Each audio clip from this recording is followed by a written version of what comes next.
आज हम फिर एक बार प्रभु की महिमा करते हैं, प्रभु की स्तुति करते हैं, प्रभु का धन्यवाद करते हैं हर बातों के लिए, जो बातें उसने हमारे जीवन के लिए किया है और अभी तक हमको भला चंगा और सही सलामत रखा है। प्रियो, हम धन्यवाद करते हैं प्रभु का। हालेलुया। जेनेसिस की स्टडी में आप सभी लोग सीख रहे होंगे काफी, और काफी ज्यादा आप उत्साहित होंगे कि आने वाले समय में हम बहुत सारी बातों को सीखने वाले हैं। प्रियो, हालेलुया। परमेश्वर का हम धन्यवाद करते हैं, क्योंकि आने वाले समय में मैं आपको एक चीज बताना चाहता हूं। ये समय बहुत जल्द आ रहा है प्रियो, बहुत जल्द आ रहा है। और आने वाले समय में वचनों का अकाल पड़ने वाला है। यहां बिल्कुल आप जो सुन रहे हैं, बिल्कुल सही बोल रहा हूं मैं। आने वाले समय में जितने भी बाइबल एप्स होंगे ना, उन एप्स पर आप भरोसा नहीं रख पाएंगे। जो बाइबल वहां पर अपलोड की होगी, उस बाइबल पर आप भरोसा नहीं रख पाएंगे। वहां पर बहुत सारे बाइबल में चेंजेस किए जाएंगे, और जो एंटी क्राइस्ट होगा उन बाइबल को चेंज करेगा, वहां के मेन पदों को हटा देगा या चेंज कर देगा, या बाइबल को ही पूरी तरह से हटा देगा। और आज आप बहुत ही आराम से फेसबुक पर, यूट्यूब पर वचन सुन रहे हैं। आने वाले दिनों में आप इन वचनों को सुन नहीं पाएंगे प्रियो। ऐसे दिन आने वाले हैं, ये भविष्यवाणी है। याद रखिएगा, परमेश्वर का एक एक वचन पूरा होता है। परमेश्वर का हर एक वचन मेरे प्रियो बगैर पूरा हुए नहीं रहता, वो पूरा होगा। हर एक वचन पूरा होगा प्रियो। और इसीलिए आपको और मुझको जितना ज्यादा हम पढ़ सकते हैं, जितना ज्यादा हम अभी परमेश्वर के वचनों को पढ़ सकते हैं और फिजिकली पढ़ सकते हैं बाइबल को, उतना ज्यादा पूरी तरह से बाइबल को पढ़िए। दिन और रात इकट्ठा करके आप बाइबल को ज्यादा से ज्यादा पढ़िए, क्योंकि आने वाले दिनों में वचनों का अकाल पड़ेगा। आज आप बहुतायत से पा रहे हैं, भरपूरी से पा रहे हैं, और भरपूरी से पाने के कारण बहुत सारे लोग नजरअंदाज करके जा रहे हैं, आगे बढ़ जा रहे हैं, या वचनों को पूरी तरह से सुन नहीं रहे हैं। याद रखिएगा प्रियो, आने वाला समय आ रहा है जब वचन आपको नहीं मिलेगा। वचन सुनने के लिए मारे मारे फिरेंगे लोग, इधर से उधर, उधर से उधर, लेकिन वचन नहीं मिलेगा। वचनों का अकाल पड़ने जा रहा है, क्योंकि शैतान का साम्राज्य आने वाला है। प्रियो, समय बहुत कम रह गया है, इसलिए इस समय का बहुत ही गंभीरता से इस्तेमाल करें। इस समय को बहुत ही, मेरे प्रियो, इस समय का इतना अच्छा उपयोग करें आप अभी, कि पूरा बाइबल को पढ़ ले, उसको याद कर ले, महत्वपूर्ण बातों को पूरी तरह से रट ले। हालेलुया। और अगर आप ऐसा करेंगे प्रियो, तो आने वाले दिनों में आप सरवाइव कर पाएंगे, आप सस्टेन रह पाएंगे, आप स्थिर रह पाएंगे, क्योंकि वचन का अकाल पड़ने जा रहा है। हालेलुया। और इसलिए आज आपको मैं उत्साहित करना चाहता हूं कि बाइबल को ज्यादा से ज्यादा पढ़िएगा। हालेलुया। हम उत्पत्ति की किताब में हम शुरू से पढ़ रहे प्रियो, और आपने देखा किस प्रकार से आदम से लेकर नूह तक जगत आया, और नूह तक जितना भी जगत, जितनी भी पॉपुलेशन अरबों में हो गई थी, वो किस प्रकार से पाप में गिरी और किस प्रकार से पाप में गिरकर उसको नाश किया गया। परमेश्वर ने हर एक जीव जंतुओं को नाश किया, हर एक मनुष्य को नाश किया, और केवल एक फैमिली को चुना प्रियो। एक फैमिली के द्वारा परमेश्वर ने फिर एक बार जनरेशन को स्टार्ट किया। एक भी मनुष्य नहीं था, केवल एक फैमिली थी। 8 लोग बचे थे मनुष्य को रिप्रेजेंट करने के लिए, और 8 लोगों के द्वारा परमेश्वर ने फिर एक बार पृथ्वी को बनाना आरंभ किया, फिर एक बार पृथ्वी को शेप देना आरंभ किया। मगर याद रखिएगा प्रियो, कि जल प्रलय से पहले, नूह के जल प्रलय से पहले परमेश्वर ने सारे मनुष्य को नाश किया, सारे पृथ्वी को नाश किया, सारे पृथ्वी पर के जलचरों या प्राणियों को, जानवरों को नाश किया, मानव जाति को नाश किया। परंतु याद रखिएगा, परमेश्वर ने पाप का नाश नहीं किया था। सारे जानवरों का नाश किया था, मनुष्य का नाश किया था, लेकिन पाप का नाश नहीं हुआ था। याद रखिएगा, पहली बात, पाप का नाश नहीं हुआ था। पाप जैसा था वैसा ही था। नूह क्या पापी नहीं था? आदम क्या पापी नहीं था? आदम से नूह तक जितने भी लोग हुए, क्या वो पापी नहीं थे? पाप में थे तो जरूर, परंतु उन्होंने परमेश्वर के साथ रहकर उस धार्मिकता, उस विश्वास के द्वारा उस धार्मिकता को प्राप्त कर लिया था, और उस विवेक के द्वारा, अपने विवेक का युग था वो। मेरे प्रियो, अब्राहम से पहले जो युग था वो विवेक का युग था, कॉन्शियस का युग था। और उस कॉन्शियस से जो लोग चल रहे थे, प्रभु के ऊपर विश्वास करके भय पे चलते हुए, वो कॉन्शियस का युग था, विवेक का युग था।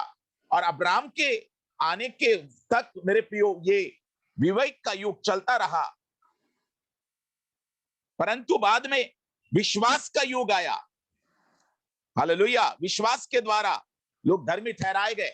सो आप ये बातों को हम बाद में इस युगों के बारे में भी हम आगे स्टडी करेंगे। चाहे तो मैं स्पेशल क्लास लूंगा युगों के बारे में। ओके, सो हम बाद में देखेंगे। परंतु प्रियो, मैं आपको बताना चाहता हूं कि नूह तक जितने भी लोग आए, नूह में भी पाप था, आदम में भी पाप था, क्योंकि पाप उनके ब्लड में समा गया था। पाप का नाश नहीं हुआ था क्योंकि मसीहा बलिदान नहीं हुआ था। हालेलुया। दूसरी बात प्रियो, पाप का नाश नहीं हुआ था, और पाप को कराने वाले दुष्टात्माओं का नाश नहीं हुआ था, शैतान का नाश नहीं किया था प्रभु ने। नूह को जब जहाज से उतारा नीचे जल प्रलय के बाद, तो शैतान वैसा ही था, दुष्टात्मा वैसे ही आकाश में थी, पृथ्वी में थी, जल में थी, थल में थी, आकाश में थी। और जल, थल और आकाश में जितने भी दुष्टात्माएं थी वो तो काम कर रही थी। इसलिए नपीली लोगों को तो नाश कर दिया था, नेफिलिम्स को, परमेश्वर ने। लेकिन हम देखते हैं कि गोलियत के रूप में फिर नेफिलिम वहां पर आ गया था। क्यों? क्योंकि शैतान था, पाप का बीज मनुष्य के अंदर में था। और इसलिए हम जानते हैं कि नूह तक तो जितने भी लोग करप्ट हो चुके थे वो नाश हो गए, लेकिन फिर से एक बार परमेश्वर एक व्यक्ति को चुनकर, उसके परिवार को चुनकर, परमेश्वर अपने जीनियोलॉजी को बढ़ा रहा था। हालेलुया। और इस प्रकार से आगे हम जा रहे हैं प्रियो। और आपने देखा पिछले अध्यायों में, आपने सुना कि नूह के वक्त से उसके 3 पुत्रों के द्वारा कैसे परमेश्वर फिर एक बार पृथ्वी में अपनी जनरेशन को एक्सपांड कर रहा है, अपने जनरेशन को बढ़ा रहा है, मनुष्य को बढ़ा रहा है।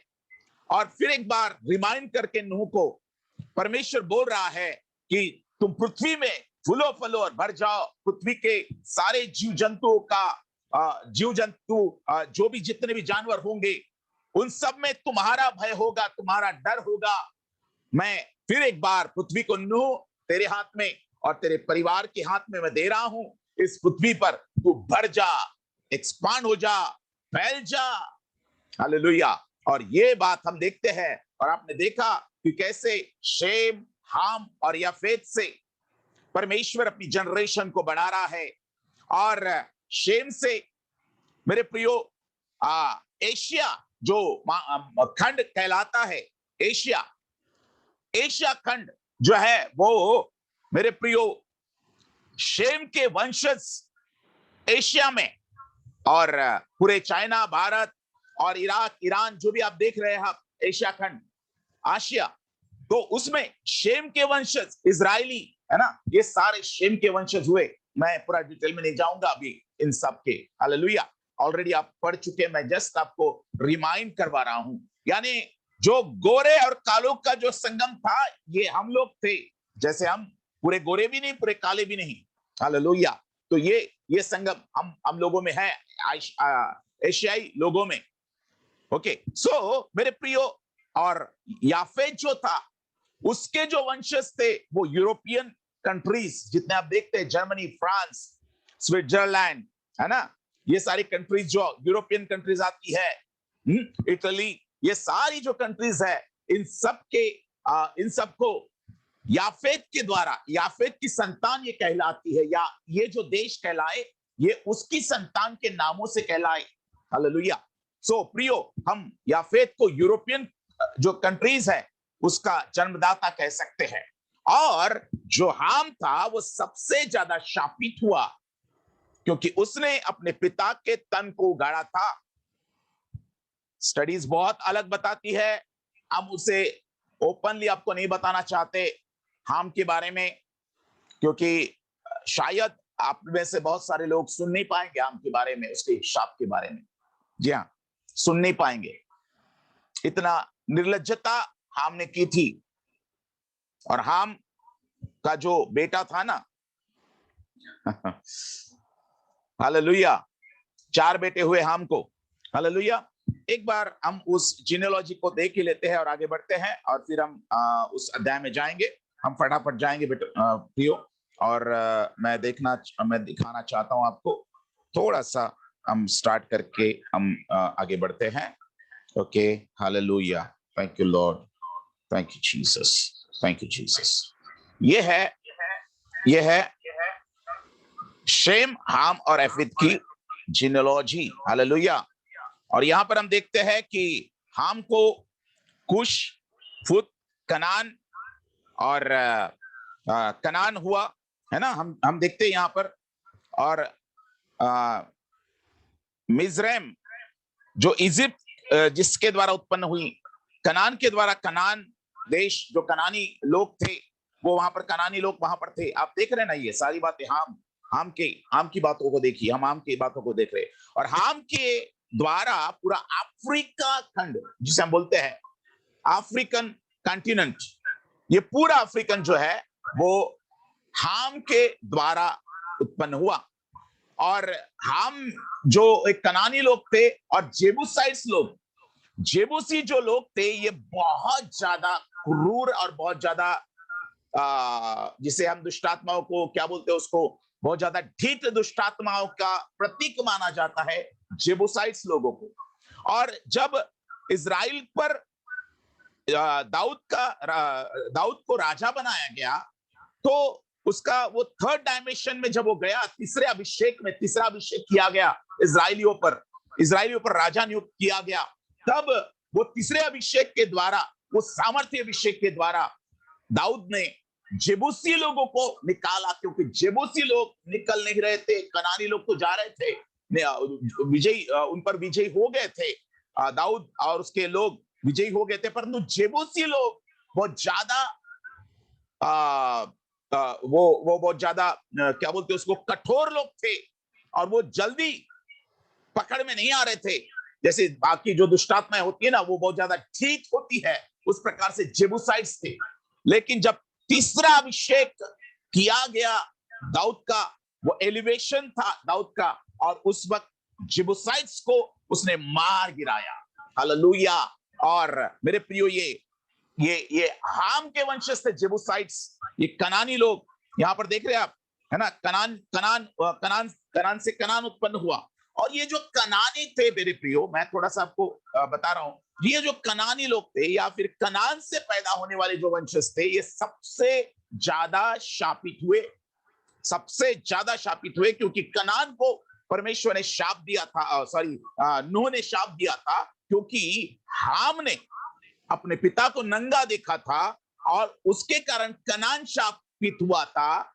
कनान चौथा लड़का था हाम का, लेकिन बाप का जो पाप था वो कनान पर गया। आपने कल सुना हमारे भाई इमानुएल के द्वारा कि किस प्रकार से शाप जाते हैं। एक दिन हम शाप की भी स्टडी लेंगे, शाप को तोड़ेंगे कैसे, वो भी बात को हम आने वाले दिनों में देखेंगे। ओके, एक स्पेशल हम उसके लिए हम एक दिन ठहराएंगे। ओके, तो हम आगे बढ़ते हैं प्रियो। सो कनान जो था, ये कनान सबसे ज्यादा शापित हुआ। याफेत का भी दास हो और शेम का भी दास हो तू, ऐसा नूह ने कनान के विषय में बोला। और ये कनान जो था, ये हाम का पुत्र था। अब मैं आपको पूरा ओपन नहीं करना चाहता, क्योंकि कल मैं इमैनुअल ब्रदर से बात कर रहा था और अंदर की बातों को उनको बताया, और वो भी उन बातों को पढ़ा था, लेकिन उन बातों को उजागर नहीं किया आपके सामने। अभी भी हम नहीं कर रहे उस बातों को उजागर जो करना चाहिए, ओरिजिनल बातें, क्योंकि अब सुन नहीं पाएंगे। इतना खतरनाक उसका पाप है, हाम का पाप, जो कनान उत्पन्न हुआ उसके प्रति जो पाप है, बहुत ज्यादा सीरियस और बहुत ज्यादा सुनने के लिए उचित नहीं लगेगा आपको, इसलिए हम आपको बता नहीं रहे उस पाप को।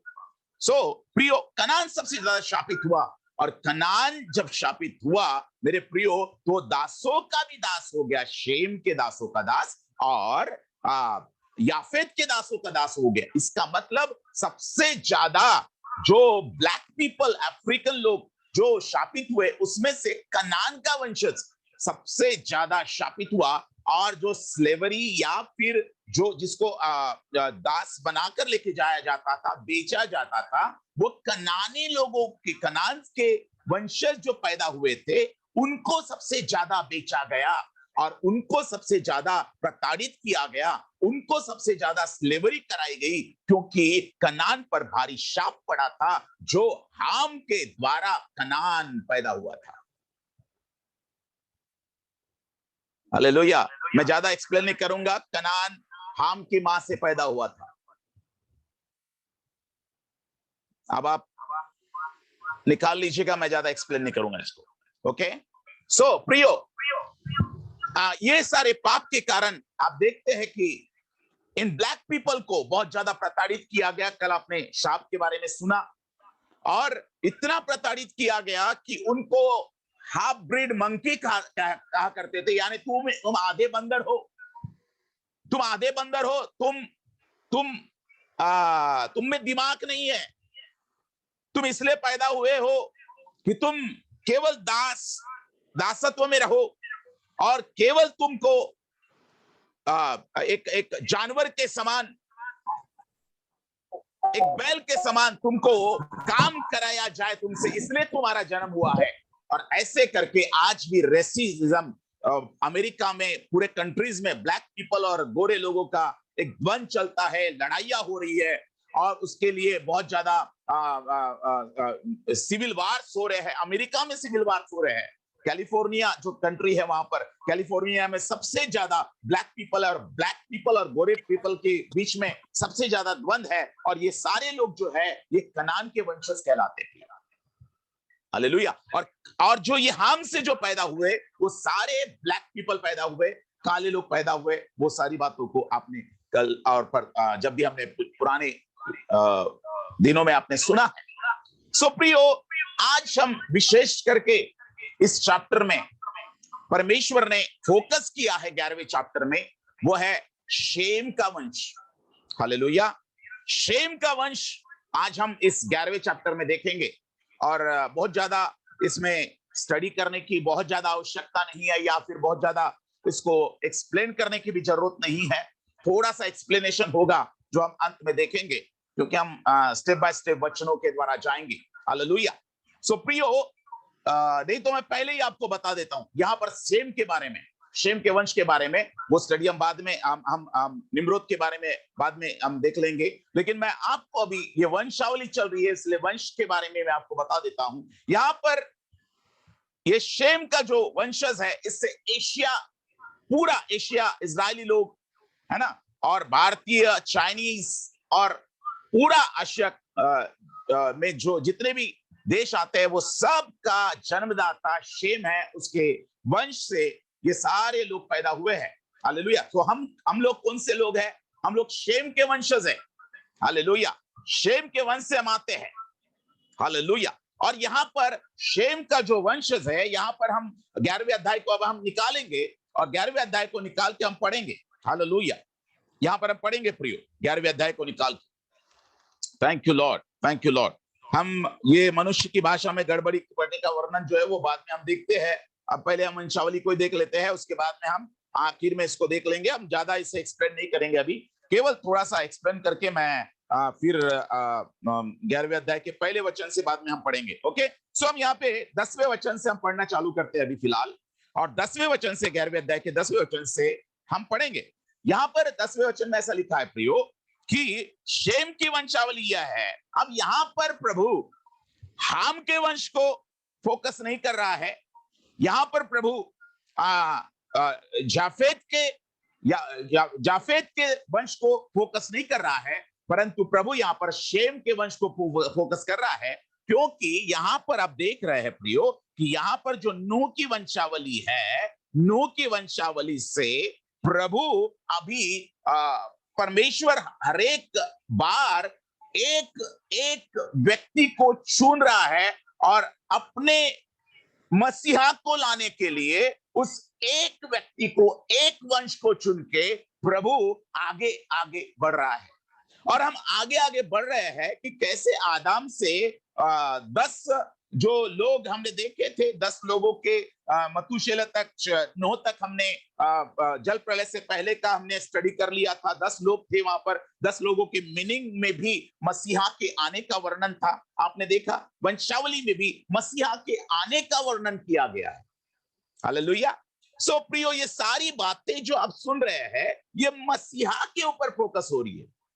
प्रभु एक ही बात पर फोकस कर रहा है इन सारी बातों से, कि वो अपने मसीहा को पैदा करने के लिए उस समय का इंतजार कर रहा है, राइट टाइम का इंतजार कर रहा है, राइट पर्सन, राइट वंश का इंतजार कर रहा है। और प्रभु इतनी लंबी प्रोसीजर से लेकर जा रहा है, इतने लंबे सालों का इंतजार करा के प्रभु मसीहा को पैदा करने के लिए वो सारी बातों का प्रिपरेशन कर रहा है।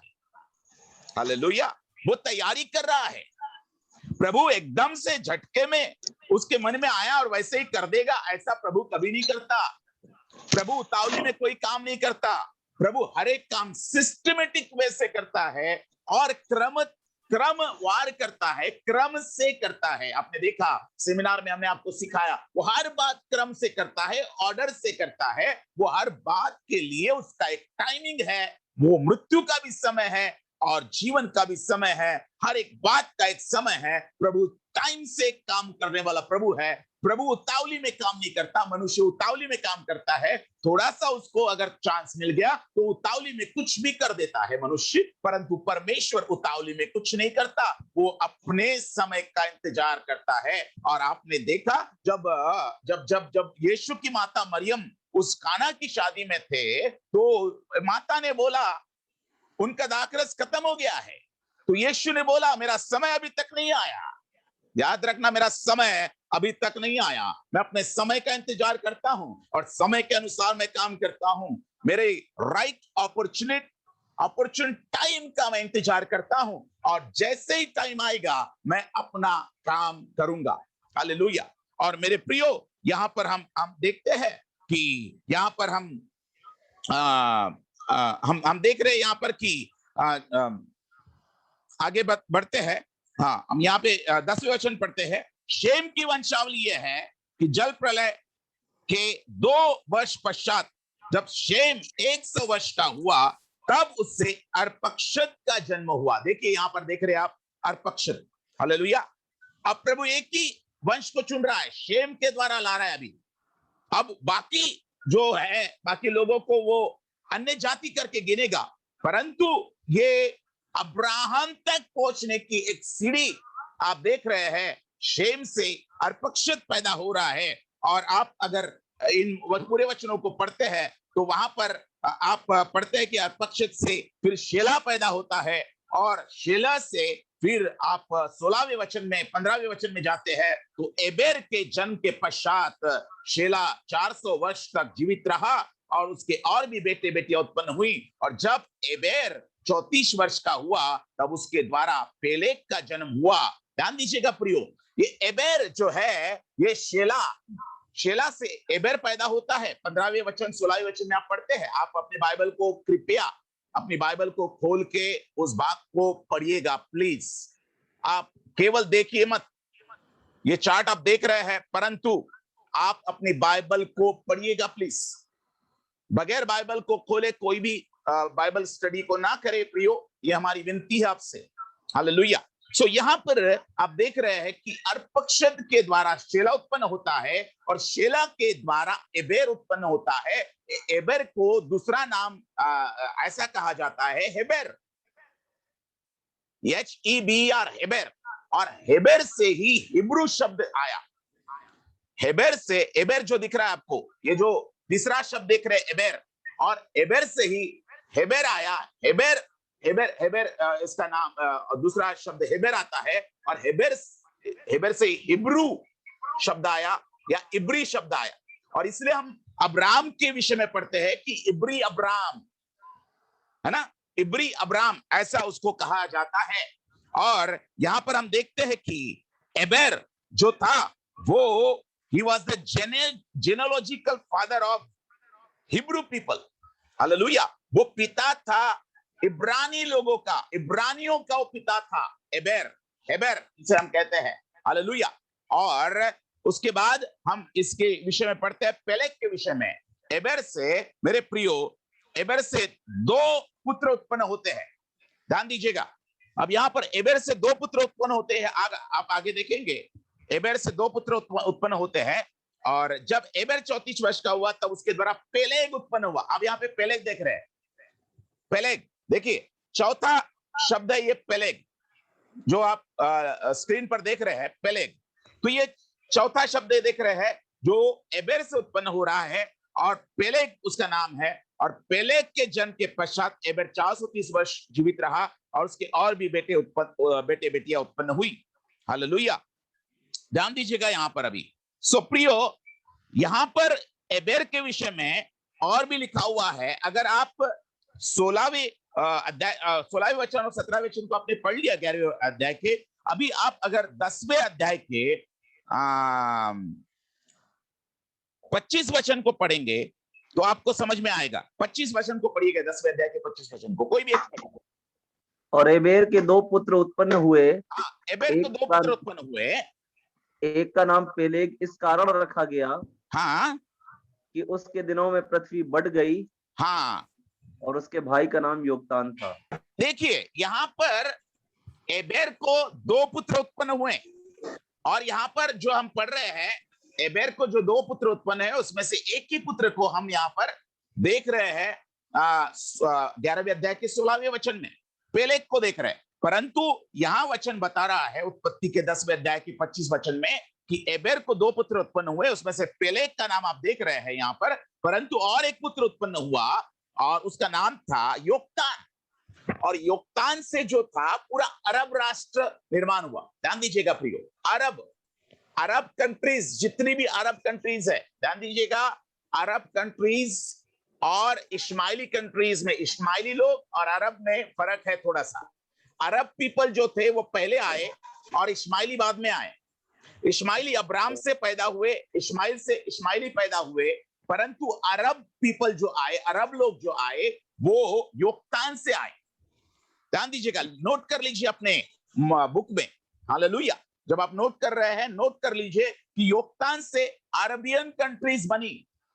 हालेलुया। सऊदी अरबिया आप बोल सकते हैं, है ना, यूएई बोल सकते हैं, ठीक है। ये सारे जो देश है अरब कंट्रीज, ये सारी अरब कंट्रीज किसकी संतान है? ये योक्तान की संतान है, जो एबेर का दूसरा पुत्र था। और यहां पर मेरे प्रियो, ये जो पेलेग है, पेलेग का मतलब अभी मैं आपको बता रहा हूं, ध्यान दीजिएगा। अब आपको मतलब है पेलेग से, कृपया वॉइस को म्यूट कीजिएगा, मैं नहीं कर सकता क्योंकि मेरा स्क्रीन ओपन है।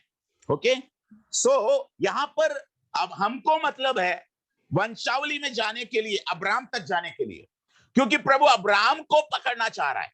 अब्राम तक प्रभु अपने इस वंशावली से जाना चाह रहा है, क्योंकि वो एक व्यक्ति के द्वारा अपने कंट्री को, अपने वंशजों को उत्पन्न करने जा रहा है। तो एक व्यक्ति, एक नेशन या एक देश को उत्पन्न करने जा रहा है जो उसका कहलाए, वो देश उसका कहलाए।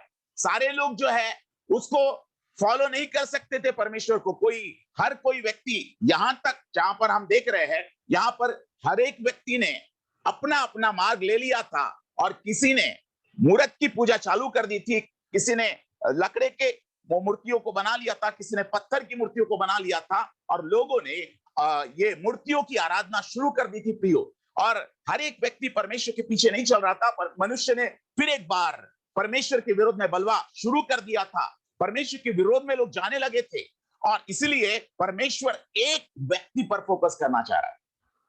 हालेलुया। प्रभु एक वंश पर फोकस करना चाह रहा है।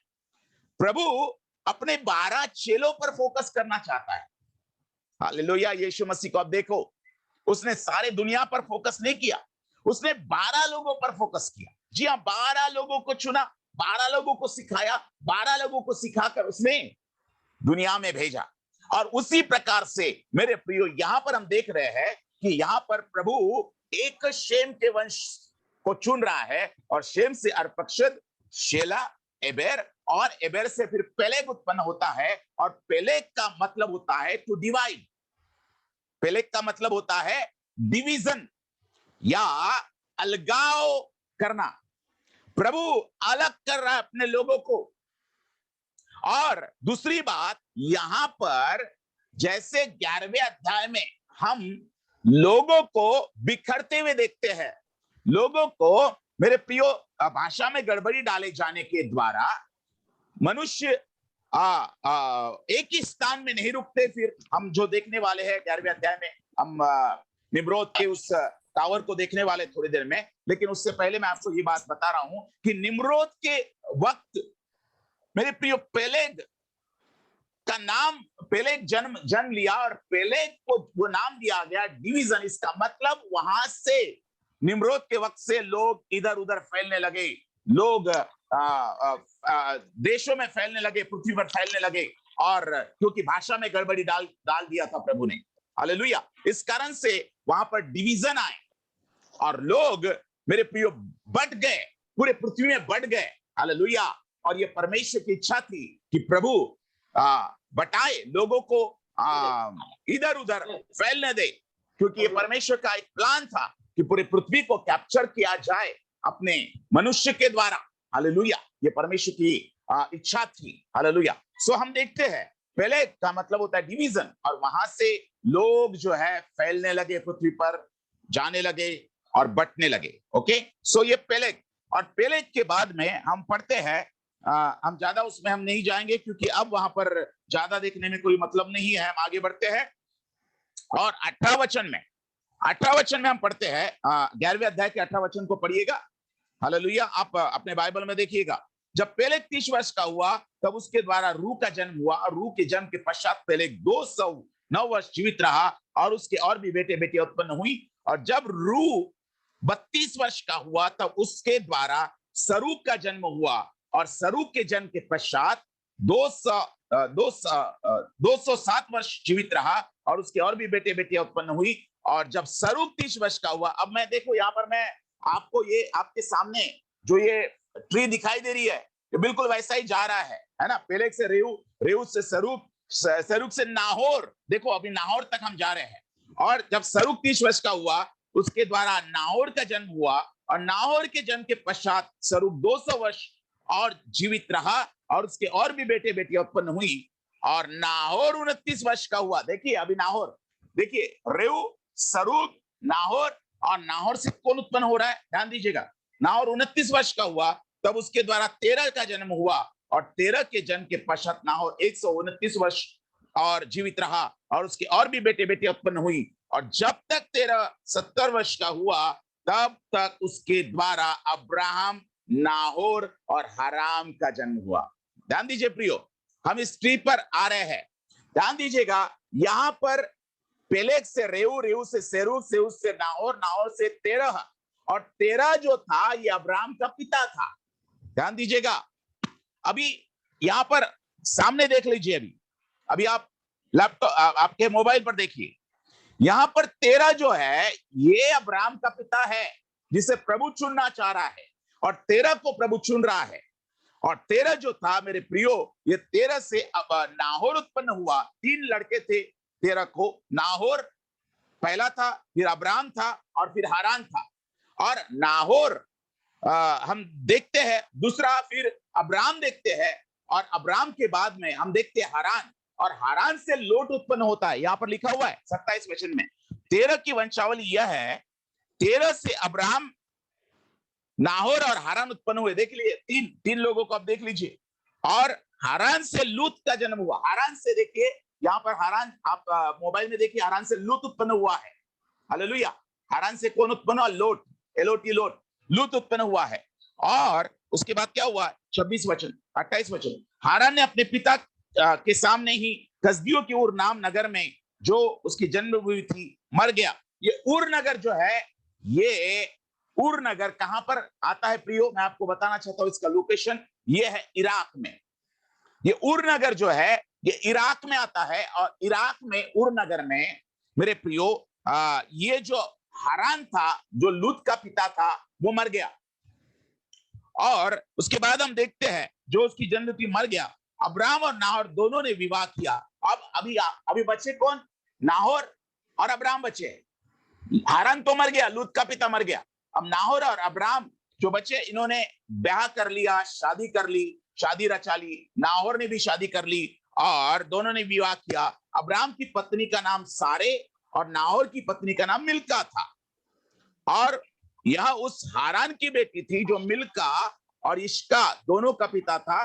सारे तो बांझ थी, उसके संतान न हुई। और 13 अपने पुत्र अब्राम। अब आप जानते हैं कि अब्राम की जो पत्नी थी सारे, वो बांझ थी। मुझे ज्यादा एक्सप्लेन करने की जरूरत नहीं, क्योंकि 12वें अध्याय को जब पढ़ाया जाएगा आपको, उसमें आप सारी बातों को देखेंगे, सारी बातों को आप समझेंगे। ओके, सो प्रियो, यहां पर सारा जो थी बांझ थी, है ना। और यहां पर हम देखते हैं आगे कि 13 अपने पुत्र अब्राम और अपने पोते लूत, जो हारान का पुत्र था, अपनी बहू सारे, जो उसके पुत्र अब्राम की पत्नी थी, इन सबों को लेकर कसदियों के उर नगर से निकलकर कनान देश को चला।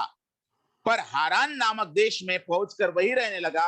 और जब 205 वर्ष का हुआ, तब वह हारान देश में मर गया। अभी जो ये अब्राम का पिता है 13, ये उर नगर से, यानी इराक से कनान की ओर चलने के लिए निकला, लेकिन बीच में वो बस गए। और बीच में ही 13 जो अब्राम का पिता था, वो मर गया। हालेलुया, मर गया। अभी अब्राम अपने भतीजे लूत और अपनी पत्नी सारा को लेकर आगे बढ़ रहा है। ध्यान दीजिएगा प्रियो। और अब्राम की वंशावली आप जानते हैं कि अब्राम से, मैं अभी वंशावली की बात आई है तो मैं आपको फैमिली ट्री बताना चाह रहा हूं, अब्राम की भी बता रहा हूं। आने वाले समय में 12वें अध्याय में आप पढ़ेंगे, लेकिन फिर भी मैं आपको कुछ बातों को यहाँ पर वंशावली में बताना चाह रहा हूं। ध्यान दीजिएगा प्रियो, मैं यहाँ पर कुछ बातों को आपके सामने रख रहा हूं, और वो कुछ बातें जो है मैं आपको दिखाने जा रहा हूं प्रियो। Hallelujah, thank you father God, thank you Jesus, thank you Jesus. Hallelujah, hallelujah, hallelujah. रबा शबा रबा शबा रबा। ध्यान दीजिएगा। यहां पर अब्राम की जो ये फैमिली ट्री है, आप अगले अध्याय में देखेंगे, लेकिन मैं आपको अब्राम के बारे में कुछ बातें बताना चाहता हूं। ध्यान दीजिएगा। अब्राम से इश्माइल उत्पन्न हुआ, जो हागार से पैदा हुआ। अब्राम से फिर सारा से इसहाक उत्पन्न हुआ, आप जानते हैं। और अब्राम से अब्राम की और एक पत्नी थी कतुरा, उसके 6 पुत्र हुए। और वो 6 पुत्र में से कुछ अरबी बन गए और कुछ ब्राह्मीन्स बन गए। कतुरा से ब्राह्मीण लोग पैदा हुए, आर्यंस। कतुरा से ब्राह्मीण लोग पैदा हुए, जो और भारत के जो लोग हैं, भारत में जो आए मेरे प्रियो, ब्राह्मीण लोग पैदा हुए, ब्राह्मीण। अभी जो अब्राम है मेरे प्रियो, जो हमारी जो माइथोलॉजी, बहुत सारी बुक्स हमारी बताती है, और बहुत सारे जो हम कहानियां सुनते हैं, हिंदुओं के जो पुराण वगैरह बातें आप पढ़ते हैं, या अभी जो आप बातें पढ़ते हैं अब्राम के बारे में, मैं आपको बताना चाहता हूं, अब्राम जो था, उससे मेरे प्रियो हिंदू राष्ट्र भी बने, मुस्लिम भी बने, अरब भी बने, क्रिश्चियन राष्ट्र भी बने। यानी अब्राम जो था, वो पिता बना सारे राष्ट्रों का। अब्राम जो था, वो एक सारे राष्ट्रों का पिता बना, और नेशंस उसके द्वारा उत्पन्न हुए अब्राम से। ध्यान दीजिए मैं जो बोल रहा हूं। और सारा जो थी, वो क्या हुई, वो सबकी क्या हुई, आदि माता हुई यहां से, है ना। वहां से वो एक रानी कहलाई, और वहां पे आप देखते हैं कि उससे ये सारे ये जो इसहाक है ये उत्पन्न हुआ, लेकिन उसकी जो पत्नियां थी उसको भी बच्चे हुए, आप देखते हैं यहां पर, ध्यान दीजिएगा। तो मैं आपको यहां पर ये बोल रहा हूं, देखिएगा, अब्राम से, अब्राम और सारा, अब्राम, अब्राम जो ये शब्द है, अब्राम से भ्रम होके ब्रह्मा, ब्रह्मा, ब्रह्मा ऐसा शब्द हुआ भारत में। ये मैं आपको मेरी स्टडी बता रहा हूं, ओके, और मैंने थोड़ा सा मैंने जानकारी ली है इस बात की, मैं वो बता रहा हूं आपको। अब्राम से जो भ्रम हुआ शब्द का, वो फिर क्योंकि कतुरा के संतान ब्राह्मण हुई, और उनमें जो किताबें जिन्होंने लिखी, या जिन्होंने फेरबदल की किताबों में, या जिन्होंने काल्पनिक बातें भी लिख ली, मनु ने भी काल्पनिक बातें लिख ली, तो उसने मेरे प्रियो क्या किया, जब लिखना, जब उन्होंने लिखा किताबों को, तो अब्राम को ब्रह्मा, ब्रह्मा, अब्राम, ब्रह्मा, ऐसा भ्रम हुआ, और ब्रह्मा ब्रह्मा कहने लगे, और ब्रह्मा और ब्रह्मा और सारा, अब्राम और सारा से जो उत्पन्न हुए 12 ट्राइब्स हम देखते उत्पन्न हुए, लेकिन मेरे प्रियो अब्राम और ब्रह्मा, ब्रह्मा ऐसा भ्रम हुआ उनको, और ब्रह्मा उन्होंने कहा, और ब्रह्मा और सारा को उन्होंने सरस्वती नाम दिया, ध्यान दीजिएगा, सारा सरस्वती, और अब्राम ब्रह्मा, ब्रह्मा और सरस्वती से मनु पैदा हुआ, या वो पिता कहलाते हैं, है ना, वो मूल पिता कहलाते हैं, ब्रह्मा से सारी सृष्टि उत्पन्न हुई, ऐसा ये अपने किताबों में लिखते हैं। तो ये मूल पिता जो था वो अब्राम था, और ये फादर ऑफ नेशंस था, और उसको भी जो है वो मनुष्य की सृष्टि का जनक कहा जाता है, इसको ब्रह्मा। और यहां पर ये ब्रह्मा शब्द कहां से आया, ये आया है अब्राम से, अब्राम का भ्रम होकर ब्रह्मा, और सारा का भ्रम होकर सरस्वती, उसने सरस्वती में भी सारा नाम आता है, ओके। सो इस प्रकार से मेरे प्रियो बहुत सारी बातें हुई, हम जानते हैं कि बहुत सारी काल्पनिक किताबें लिखी गई, बहुत सारी ऑथेंटिसिटी भी थी कुछ किताबों में, लेकिन वो जो ऑथेंटिसिटी थी उसको दबाया गया उन किताबों को, बहुत सारी किताबों को, और हम देखते हैं कि इस प्रकार से ये बातें हुई है हमारे भारत में। और ये कतुरा की संतान थी, जो ब्राह्मण्स जो पैदा हुए वो कतुरा की संतान थी। सो ओके, वो वंशावली में हम बाद में हम अब्राहम के संतानों के बारे में भी सुनेंगे, आने वाले समय में 12वें अध्याय में आप सुनेंगे उन बातों को। तो अभी इन वंशावली से मेरे प्रियो इस्माइल पैदा होता है अब्राहम से, फिर सारा से इसहाक जो वाचा का पुत्र होता है वो पैदा होता है, और उसके बाद में कतुरा से ब्राह्मण्स पैदा होते हैं, और भारत में वो लोग आ जाते हैं, कतुरा पूरब देश में आती है, ओके। प्लीज बार बार माइक अनम्यूट ना करे, ओके ओके ओके। सो प्रियो, यहां पर इस प्रकार से हम यहाँ पर इन बातों को देखते हैं, हम ज्यादा डिटेल में नहीं जाएंगे इसके, हम आगे बढ़ते हैं। अभी हम हमारे मूल स्टडी पे आ जाते हैं, और यहाँ पर अपने वंशावली के बारे में तो आपने सुन लिया कि परमेश्वर का मेन लक्ष्य क्या है। परमेश्वर का मेन लक्ष्य है आपको अब्राहम तक पहुंचाना।